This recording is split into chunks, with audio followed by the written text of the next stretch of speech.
Hola, ¿qué tal? Bienvenidos, bienvenidas a Texto y Contexto. Soy Luis Francisco Blandón desde Caracas, Venezuela.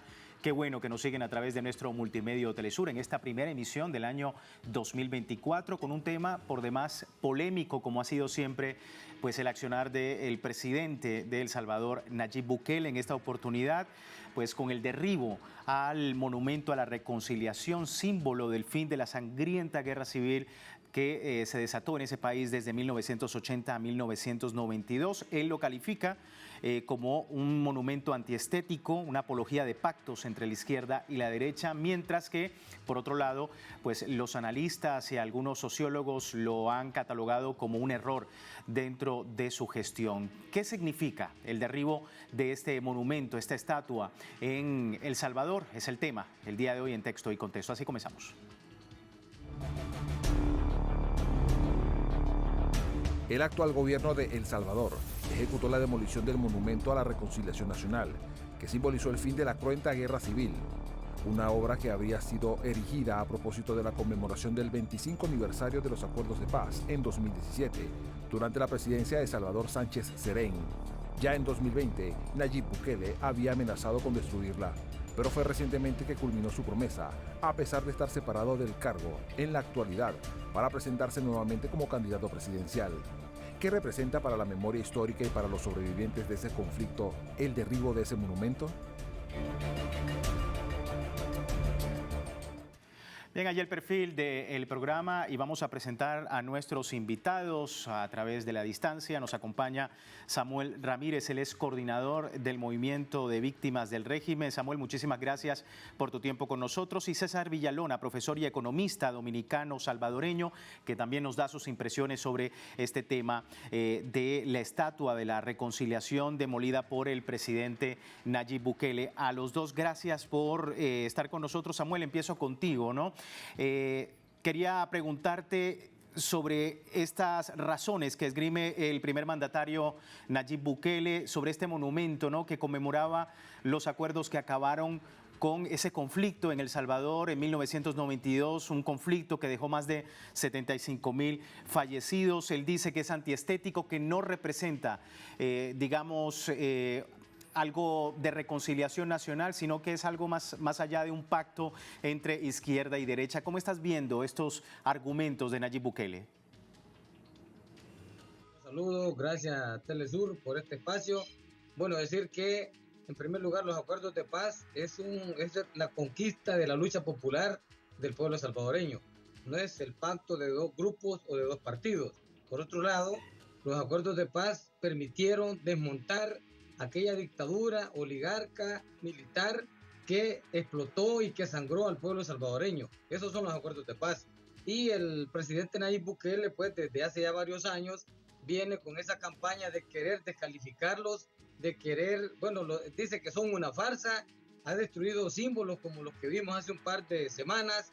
En el Mozote dijo también de que ese pacto fue entre dos partidos y que él se burlaba de ellos cada vez que le daba la gana. Entonces, sentimos que es una burla para este pueblo que ha sufrido tanto, que hemos luchado para tener un poco de democracia, pero que con este gobierno pues ha habido un retroceso, no tenemos democracia, ha desmantelado todo el proceso, ha militarizado el país, donde a través de los acuerdos de paz se estableció el papel fundamental de la Fuerza Armada, pero ahora vemos que las calles están militarizadas, la Policía Nacional Civil está distorsionada, ya no es aquella policía que se creó con los acuerdos de paz. Entonces vemos que es un retroceso y es preocupante para este país porque no hay democracia y lo que vemos es que se están creando condiciones para otro conflicto social de gran envergadura.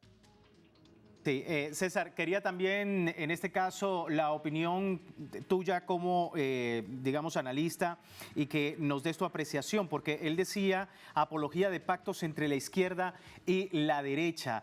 ¿Cómo estás viendo el argumento de Nayib Bukele sobre este derribo del monumento a la reconciliación? Cimientos históricos. La guerra no fue un pacto de izquierda y de derecha en el país. La guerra fue el resultado de 60 años de dictadura militar. El Salvador sufrió una dictadura que comenzó a finales del 31 con un golpe de Estado que dio el general Martínez a un presidente civil Y luego se sucedieron muchas dictaduras militares con presidentes que se relevaban a través de fraudes electorales. Y la guerra termina en el 92, ya había un gobierno civil, pero los militares tenían el control del Estado. Y la represión de todo ese periodo, la exclusión social, el tema de la tierra, la pobreza, las matanzas, el pueblo salvadoreño fue empujado a una guerra. Si agarramos solo la década del 70, para no irnos más atrás, fueron años de matanza, de fraudes electorales, y la izquierda intentó dar la batalla por la vía electoral. Había un partido, el Partido Comunista, que participaba en las elecciones. El Movimiento Nacional Revolucionario de la Internacional Socialista participaba en elecciones. Y el Partido Demócrata Cristiano también estaba en los procesos electorales. Otros grupos de izquierda estaban planteando otra vía porque no habían posibilidades de relevo por la vía electoral. Pero se intentó la batalla electoral. Y el régimen militar, apoyado por la oligarquía, por los grupos oligárquicos y por el gobierno de Estados Unidos, impidieron cualquier transición democrática, impidieron la legalidad de los procesos electorales, y lo que hubo fue muchas matanzas. Esos fraudes están reconocidos incluso en los materiales del Ministerio de Educación, los materiales educativos del Ministerio de Educación, no elaborados por el FMLN. ¿Qué hizo el pueblo ante tanta situación de represión y de exclusión? Bueno, se organizó en el FMLN y en el FDR, que era una alianza de dos partidos, el MNR y el PRCC, Social Cristiano, y un grupo de profesionales, y el Frente, que eran 5 grupos políticos militares, y dio una batalla de 11 años. La lucha armada comenzó en los 70, pero la guerra inicia con la ofensiva de enero de 1981. Previo a eso ya habían matado a Monseñor Romero. Monseñor Romero lo matan los escuadrones de la muerte financiados por los grupos oligárquicos. Los mismos grupos oligárquicos que en este momento están apoyando al gobierno. Porque 7 de los 10 millonarios más grandes del país están con el régimen. Están apoyando a Nayib Bukele. Él tiene una alianza con la oligarquía. Ante esa situación, el pueblo tuvo que hacer una guerra llamada popular revolucionaria, una guerra bien hecha, una guerra justa. No dio para tomar el poder, como sí dio para tomar el poder en Cuba, pero dio para una negociación que le puso fin a la dictadura militar. Entonces aquí hay dos mentiras. La primera es la causa de la guerra. El FMLN no llegó a acuerdo con nadie para guerra, sino que fue el instrumento del pueblo para luchar contra una dictadura militar, oligárquica e imperialista. Y lo segundo es que los acuerdos de paz no son una farsa. Los acuerdos de paz le ponen fin a la guerra, pero democratizan el Estado y eliminan la dictadura militar. El gran logro de los acuerdos de paz es que los militares pierden el control del Estado. La Fuerza Armada, para explicar bien esto, tenía 7 funciones constitucionales, entre ellas la seguridad pública, entre ellas la alternabilidad democrática, garantizar los procesos electorales. Los acuerdos de paz le quitan 5 y le dejan 2 funciones: defensa de la integridad territorial y la soberanía nacional. Segundo, se crea la Policía Nacional Civil, que va a tener funciones de orden público adscritas ya a un ministerio del órgano ejecutivo. Se disuelven los 5 batallones élite, la Guardia Nacional, la Policía Nacional, la Policía de Hacienda, la Defensa Civil y los escuadrones de la muerte, y la Fuerza Armada se reduce a la mitad, y 86 altos mandos militares son depurados. Todo eso incluye los acuerdos de paz. Los militares se van a los cuarteles y el FMLN se desmoviliza y se integra a la vida política para continuar la lucha, pero en el plano electoral. Y hay otras reformas: surge la Procuraduría para la Defensa de los Derechos Humanos, hay reformas electorales, se crea el Tribunal Supremo Electoral con una composición diferente, la Asamblea Legislativa es la que elige al Fiscal General de la República, a los jueces de la Corte Suprema de Justicia, a todos los funcionarios de segundo grado, incluyendo la Corte de Cuentas, y lo elige con mayoría calificada, salvo en la Corte de Cuentas. Hay más transformaciones, también tiene un componente económico y programa de reinserción para excombatientes. Los acuerdos no se cumplieron mucho en la parte económica porque la oligarquía lo boicoteó. Entonces, el país cambió y todo eso se hizo en el marco del régimen del sistema capitalista, pero un proceso de democratización. Y Arena gobernó 20 años, luego el FMLN. Si no hubieran habido acuerdos de paz, Bukele no fuera presidente de la República. Sí. Primero gobernaban los militares y segundo, él se afilió al FMLN, fue alcalde de un municipio chiquito, alcalde de la capital. En ese momento no decía nada de los acuerdos de paz, no tenía opinión negativa, y hoy que es presidente, después de hacer carrera política en el frente, de haber llegado a donde llegó con el FMLN, sale con este tipo de cosas porque está impulsando un proceso contrarrevolucionario. ¿Qué representa esto también para la memoria histórica, para las víctimas? Seguiremos hablando de esto luego de la pausa. Ya venimos.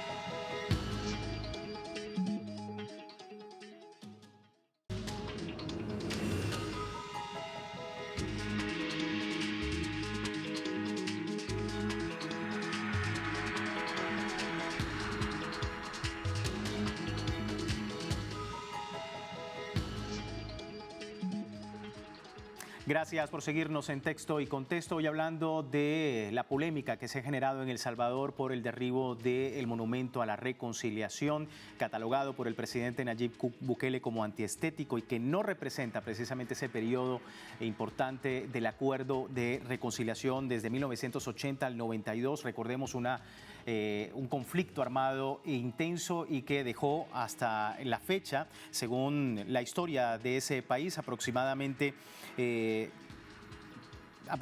unos 75,000 fallecidos. Pero quiero seguir hablando porque ya veíamos que César Villalona nos hacía un recuento desde el punto de vista político, desde el punto de vista social de este conflicto y desmintiendo lo que argumentaba Nayib Bukele. Pero Samuel, tú como coordinador del movimiento de víctimas del régimen, preguntarte también qué representa esto para la memoria histórica de El Salvador, qué representa esto para las víctimas de este conflicto, el derribo de este monumento, directamente a las víctimas. Bueno, yo también soy protagonista de esos acuerdos de paz. Soy un excombatiente y me duele en el alma escuchar esas ofensas, esas descalificaciones. Vemos cómo ha desmantelado una Procuraduría para los Derechos Humanos que fue creada a partir de los acuerdos de paz por las violaciones que generaba la dictadura en aquel momento. Entonces, creemos que es preocupante porque ahora el régimen de excepción tiene luz verde para poder capturar sin ningún proceso judicial transparente, sin ninguna orden judicial. La PDH totalmente está en silencio, sometida ante el régimen. El ejército está en las calles violentando también los derechos humanos. Tenemos casos de violaciones a mujeres, a niñas por parte de militares en las calles. Vemos a la policía también, bueno, ahora llaman que los policías son los jueces de la calle, son los que determinan si una persona es delincuente o no, si ha cometido un delito o no. Y eso vale para poderlo condenar a una persona. Más de año y medio de estar detenida una persona y no ser condenada es porque simplemente son inocentes. Y son miles de personas que están guardando prisión en esa condición. La gente se está muriendo en las cárceles porque no son atendidos las personas que están enfermas. Otros han sido asesinados por los mismos pandilleros o por los custodios. Y el régimen simplemente para eso no existe derecho. El presidente habla 0 homicidios cada final de mes, en el fin de año, pero no toma en cuenta los muertos por el régimen de excepción, los muertos en las cárceles. Tenemos niños que han nacido en las cárceles y también han fallecido en las cárceles y nadie se pronuncia. O sea, en este país las víctimas ya fueron condenadas, ya fueron despojadas de sus derechos, incluso se rumoraba que también querían sacar del padrón electoral a los familiares de las personas que están detenidas, porque saben Nayib Bukele que no van a votar por él. Y creo que a través de una denuncia que hicimos como movimiento de víctimas, se logró como evitar pues de que eso se hiciera más grande para el gobierno y ahora la gente ya aparece en el padrón. Así que vemos pues una violación a los derechos humanos permanentes, con frecuencia, y no vemos que el régimen tome en cuenta las demandas de las víctimas. Hemos hablado con personalidades de otros países que hagan algo para detener la represión, la persecución que se está generando en el país y tampoco no tenemos resultados positivos. Nos sentimos como impotentes. Aquí hay una dictadura que tiene todo el poder. Bueno, ayer mismo aprobaron la prórroga 22 del régimen de excepción. ya es un régimen ilegal, porque ya no, las causas que generaron las condiciones para este régimen ya desaparecieron, porque Bukele siempre dice que estamos en el país más seguro del mundo. Entonces, ¿cómo es que tiene sometido al pueblo salvadoreño con un régimen por más de 22 meses? Este régimen lo está utilizando también para silenciar al pueblo en el descontento que está creciendo por las políticas económicas. La crisis económica del país es tan complicada que la gente ya no come los 3 tiempos. Aquí se está invirtiendo mucho en turismo, pero vemos cómo desalojan a los vendedores del centro sin ofrecerles alternativas, cómo les quitan las tierras también a los campesinos. Hay unas islas en la playa que han sido capturados más de 30 personas donde no había delincuencia en esos lugares. Pareciera que es una política de obligarlos a huir de esos lugares para que empresarios, amigos del gobierno, puedan tomar control de esas tierras y construir complejos turísticos. Eso es lo que tenemos en este país y pues lamentablemente no vemos un futuro alentador, porque creemos que el presidente va a ganar las elecciones a pesar de que es ilegal la reelección. Esa es la situación del país, compañeros. Es precisamente ese tema y que quería también abordarlo con César. Quedábamos allí con ese recuento, César, que nos hacías.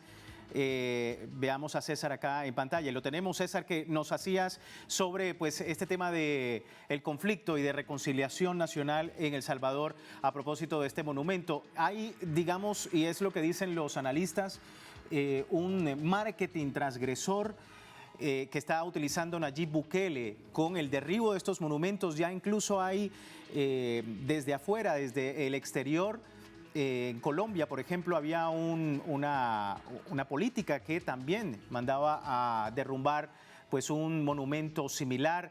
Ya un alcalde en El Salvador también teníamos establecido en las imágenes y en las noticias que se había derribado una estatua del Che Guevara también. Entonces, hay como un marketing y de paso precisamente a la campaña electoral y la reelección de Bukele. ¿Cómo estás viendo también pues eso que dicen los analistas? ¿Es un marketing transgresor a propósito de esta campaña política electoral?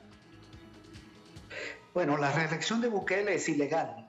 Eso está claro, está prohibido en 6 artículos de la Constitución. El artículo 152 establece que no puede ser candidato a la presidencia de la República quien haya desempeñado el cargo durante 6 meses consecutivos o no en el periodo inmediato anterior. El periodo inmediato anterior es este en el que está Bukele, de manera que él no puede gobernar a partir del 1 de junio, porque ya tiene más de 4 años en el gobierno. El artículo 154 establece que el periodo de gobierno comienza, es de 5 años, comienza y termina el 1 de junio, sin que la persona que lo haya ejercido, que haya ejercido la presidencia, pueda continuar ni un día más. Hay 6 artículos, he mencionado 2. Bukele sabe que su reelección es ilegal. Incluso cuando él era alcalde de San Salvador, ahí están circulando algunos videos donde él decía la repostulación o reelección continua está prohibida. Bien, volvemos entonces con nuestro invitado Samuel para que sigamos hablando de este tema de una campaña transgresora. Desde el punto de la campaña electoral, Samuel, se dice que se trata de generar o de crear un nuevo país, lo ha dicho el presidente Nayib Bukele, y representar el verdadero bienestar de los salvadoreños que no se ve transmitido en este monumento. Entonces, ¿cómo ves desde ese punto de vista la campaña electoral de cara pues, a las elecciones en El Salvador? Sí, perfecto. Vaya, mire, Nayib Bukele lo que busca es evitar que se mencione el nombre del FMLN en cualquier memoria que tenga que ver con los acuerdos de paz. Él está en la campaña de querer desmontar a toda la oposición.